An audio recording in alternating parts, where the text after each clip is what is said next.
So, my husband and I got married some decades ago. And when we got married, we decided we wanted to build our own house. This was after several years of living in a trailer on a farm. So, we went to a house building course and we built our own home by hand. It took us 2.5 years, and we had help from friends and we had help from family, but it was quite an enterprise, and we wanted it to be as non-invasive of the environment as possible. So we put in, among other things, a wood stove, and that's how we heat our home during the cold months. A wood stove. And I was thinking about my wood stove and thinking about how it relates in its experience of bringing us warmth to what I've been doing here with my podcast. And I wanted to share that with you a little bit. You know, I have been providing here these last 2.5, almost 3 years now, podcasts about many gatherings of language oriented professionals and language enthusiasts. Those podcasts have been sometimes arranged around geography. For example, states. In this case, my own home state of Virginia, which has the Foreign Language Association of Virginia. The sound of the title is Flava. And in episode 85, I visited Flava, as is my habit for these decades, and recorded excited teachers, administrators, and even those that are coming to support the language enterprise, exhibitors and folks that are engaged in varieties of businesses, and had a chance to talk to each one and hear their individual enthusiasm. Along with state, I've been to regional conferences, specifically been to SCOLT, the Southern Conference on Language Teaching, which takes in some 13 states and the Virgin Islands, and Virginia is a member of that. And in episodes 66 and 68, we went to SCOLT and listened to the various people that were presenting there. And I had a chance to interview Leslie Baldwin from various ways as an executive director and as a supervisor of this regional organization to get the excitement of this particular group, and did a similar work with the Northeast Conference on the Teaching of Foreign Languages in episodes 55 and 56. And I had a similar experience with a national conference, specifically ACTFul. In episode 89, I interviewed Celia Zamora, who's involved with the professional development there, and got a sense of the excitement of that particular geographically based, in this case nationally and internationally based, gathering of people. And in episode 105, had a chance to talk with Kathy Shelton, who's putting the conference together. Looking forward to being able to share some voices from that national scene as well. So those are geographic ways that people have come together, and I especially focusing there in that case on the individuals that came with their fire, came with their ideas, came with their hopes of being able to share something, sometimes came with their anticipation of would their sharing be worthy, and also with their excitement of learning from others. They brought that fire to the geographic gatherings of language professionals and enthusiasts. I've also been to those various kinds of organizations in which the ideas pull folks together, not as much as the geography. Still language, of course, but this time even more specified. For example, in episodes 75, 76, and 74, went to the American Association of Teachers of Spanish and Portuguese, AATSP. and had a chance to speak to the individuals that were there to express their joy in the teaching of Spanish and Portuguese, the cultural and linguistic excitement. They were on fire for that. Listen to those episodes if you have not yet.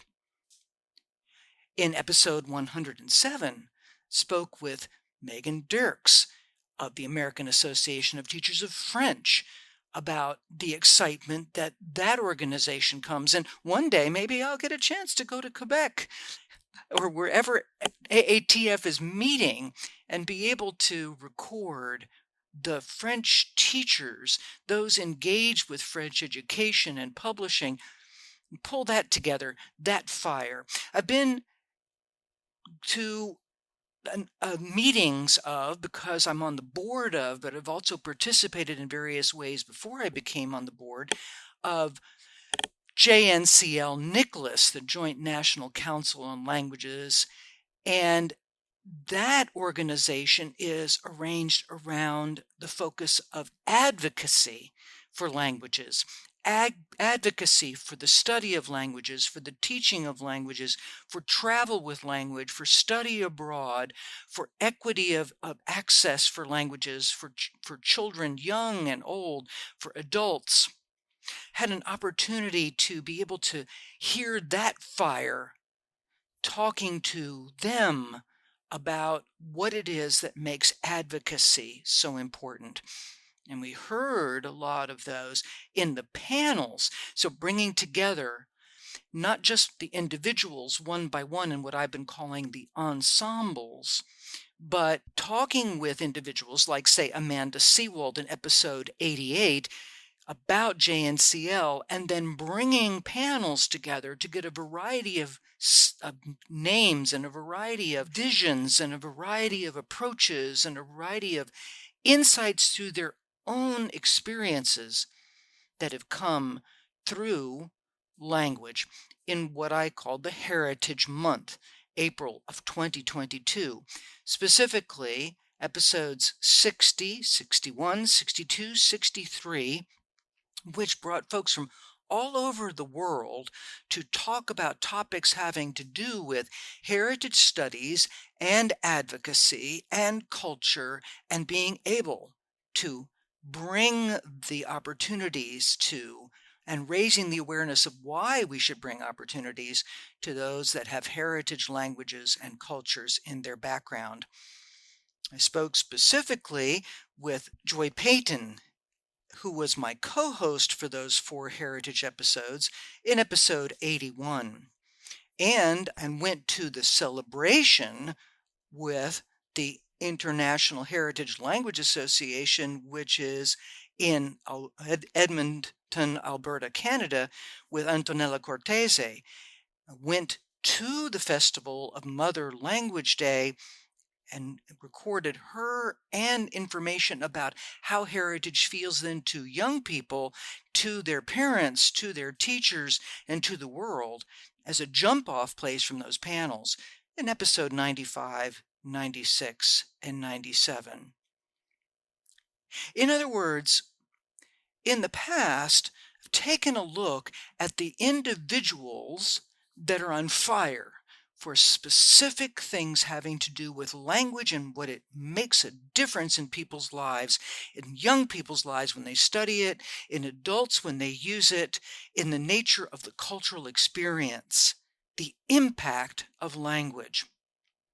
In the upcoming months, you'll be hearing more opportunities to take a look at panels on language experiences and issues and worldwide challenges that are going to be bringing in panelists and partners that I have now with businesses and institutions who have specific voices that they know can make a difference in you hearing it, you being able to hear those stories and come to conclusions and take action for yourself. Now, why have I been doing all of this? Why have I been going to these groups or bringing these panels in for these recordings?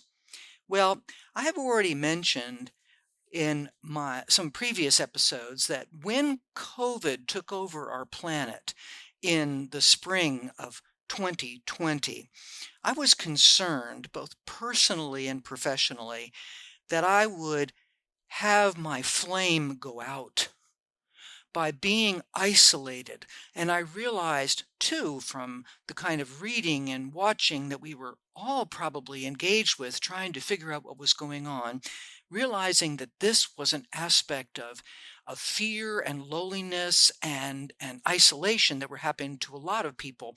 You probably yourself experience not only feeling cut off, but also in danger. And I know that I had some dear friends and dear colleagues whose own health or whose health or even the passing of beloved family members and friends happened during this terrible time of separation and plague. I was afraid of our fire going out. So I started a podcast to keep myself sane and to keep my friends sane and connected to me. I didn't want to lose them. I wanted to give them a chance to talk. And I thought, while I'm at it, I want you to hear them. I want you to have a sense of when you hear their story and their interest and their excitement that you can rekindle your own. As the podcast progressed, I myself was learning. Isn't that the way it works for us? We don't necessarily decide what it is that's going to happen with something in the long distance. I have discovered that the more I make plans for far down the road, the less likely I am to be able to reach those paths. But if I say today, this week, right now, this year, I see in front of me this path to connect, for example, by doing something I never thought about before, a podcast, that as I watch the podcast progress myself, as the time continued, I recognized that I was learning more about that language, that culture, that experience of heritage, that experience of our identity, that experience of the need to connect as I was being the host. I brought together a language community and others added the language community to me and thus to you. We had a chance to bring in people that I could see because I record these podcasts, although they're audio, by seeing people through the video, if not face to face, that can see that the excitement and the interest and the being touched in their own being is happening. And they're recognizing again, as I've said earlier in my experiences with this podcast and shared with you over these years, they're rediscovering their own superpower. So I wanted to connect. And those are some of, indeed, the episodes that I have brought to us, bringing people as individuals and then bringing them together. You know, I once took a year-long coaching experience, and there was a reference to something I know that is not just found in that particular coaching experience. It's called your own perfect novel.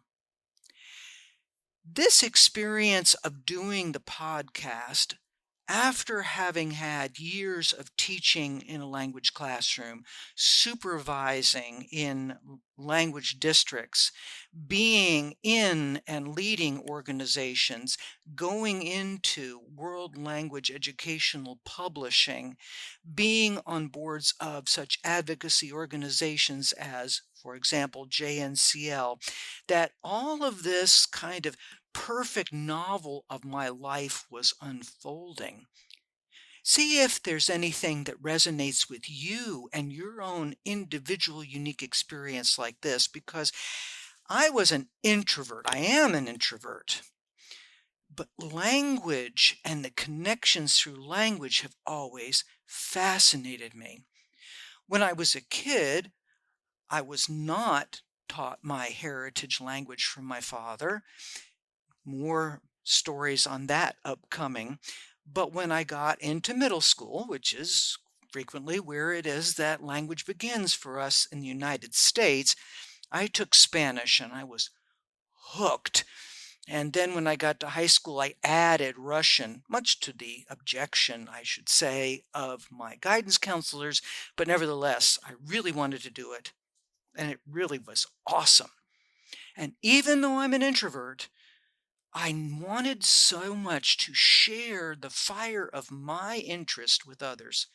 Now, frankly, the Spanish club was doing just fine being a big old group of people. And as an introvert, I wasn't necessarily as engaged with that, but I did participate strongly in the smaller but mighty Russian club. But then something happened. This is why I talk about our perfect novel of our lives. They're little chapters like this. Then I thought, but I'm not just interested in Russian, and I'm not just interested in Spanish. These are all part of a bigger connection around the world. Now, at high school age, I'm not sure that I was as advanced as some of the young people that I know exist now and are in school at high school level who have thought through all of the permutations of what society needs. And I congratulate those young people. If you're one of my listeners, keep going. I didn't necessarily have that particular level of insight. But what I did want was to make bigger connections than just Russian, just Spanish, and then, as I began to visit my family in Croatia, just Croatian. So I established, much to my surprise because of my typical passivity, I established the International Club. Even then, as now, we know, my friends, we know that many people do not join in, but the invitation can be there. Many young people in my high school did not join language clubs, though many did. It was a big high school, and it was just one of the many things that young people could do. But there were some, and so there was a pretty good proportion in the one concept club, kind of like the geography or the special interest I was talking about with my podcast. There were quite a few people in the specific language clubs, and there were quite a few languages in my high school. I went to high school in Fairfax County, Virginia, which had quite a few choices and clearly some flexibility, even if I had to take them down to the mat just a little bit for two languages at once. The smallest of the clubs, I would say, was my international club that I established. And I don't think it was because of my personality. I think it was because that sense of we're all in this together dials down to even, if you might say it this way, a smaller proportionality of the bell curve of population. But that's what this podcast is about. It's about language. It's about the human miracle. It's about the everyday miracle of language when we wake up that most humans are given access to. It's about language's voice. We're all in this together. Now, I had planned when I went to college on majoring in anthropology, no question, but literally the first day of my freshman year, language ambushed me again. And I will tell you that linguistic ambush story with a complete performance that I think you might find a little bit intriguing in a future episode. But I can tell you that there was joy in that. And because I couldn't make up my mind and because I had just wonderful professors and an indulgent college, I majored in a mixture of languages and history and government and art and geography, and then for my master's degree in linguistics itself. For me, as an individual now, language pulls it all together.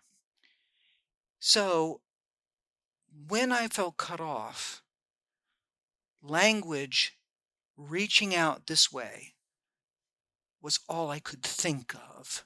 It was part of the progression of my perfect novel, my protagonist continuing down a pathway that, well, it seems ordained. Thus, the central message of this podcast: language, I repeat, is our central human miracle. When you look inside right now, as you're listening, you will know that language is how you are defining yourself. The words that you speak to yourself about your skills, your ability, your worth, your identity, your connections, your possibilities, your purpose. That's all in language. It is my hope. It is my dream. It is the plan. It is my ongoing effort to make sure that this podcast keeps bringing that as an invitation to you to consider all of those positives and to bring yourself up and out, to enter the conversation, to know what your superpower is, and then to turn to others and to help them to find it too. You yourself have that sphere of influence that my guest Jenny had spoken about in episode back, which we'll talk about some more. And that sphere of influence is where we are able to make a change in people's lives. So I'm inviting you to reach out through language for that communication and connection also. Let's go back to my wood stove. Whether you know wood stoves or campfires or just videos of them that people will have on their wall to bring in the visual warmth of a fire in the wintertime, we know this fact. We know that if you have one stick of wood that is on fire for a while, but it remains by itself, one lump of coal, not that many people use coal anymore, one ember, it can be on fire for a little while by itself. But if you want warmth, if you want a true fire, you have to add wood to the single piece of kindling. You have to give it some air, some space, but especially you have to give it additional wood, additional coal, additional embers. Why have I been bringing conferences onto this podcast?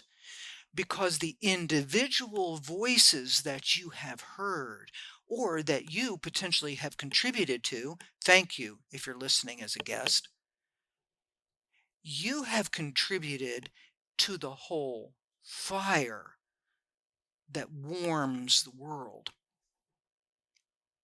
We cannot warm the world as an individual stick except for a very short period of time. We know, we hear, and perhaps you yourself are engaged in the loneliness, the separation that is plaguing so many of our people in this world and each country for varieties of reasons. But this podcast and this invitation to light a fire today comes to you in order to say, take your own fire, your own identity, your own uniqueness, your own interests, your own superpower, and connect it with others. If it feels hard, go ahead and try to do it a little bit and bring that energy, or see how that energy comes into your life. It doesn't have to be dramatic, but it should be a start. Put your fire together with others. When we come together, we set a larger fire ablaze to accomplish warming and lighting the world. That's what my wood stove reminds me of. That's what this podcast is designed to do. Think about your own experience. Think about your own connections. Maybe you're listening as a person that is connected up with a group that knows something about how language, culture, language lives in culture, how any aspect of this, because this is a wide human specific experience. If you're engaged with something where you know there's a story here that can help others, write me. Let me know about it. Let's connect that fire to others. Let's encourage a world that can get discouraged. But when we pull our stick out of the fire, that's what happens. The energy goes out. Let's not let the energy go out. I come to you again with an invitation to keep listening to It's About Language, to let others know that it's here so that the cumulative storytelling about language and in language and through the experiences of the people engaged with language, which is all humans, that these particular choices are an opportunity for them to hear themselves, to reflect on their own story, their own perfect novel, their purpose, your experience, your offering. Connect with me. fluencyconsulting@gmail.com. Go to my website, fluency.consulting. Listen to the podcast. Take a look at resources. Connect with me there. fluencyconsulting@gmail.com. Fluency.consulting for my website. And remember that the purpose of this podcast is to tell the stories of how language changes all of us as the human expression, both individually and collectively. This is our human miracle.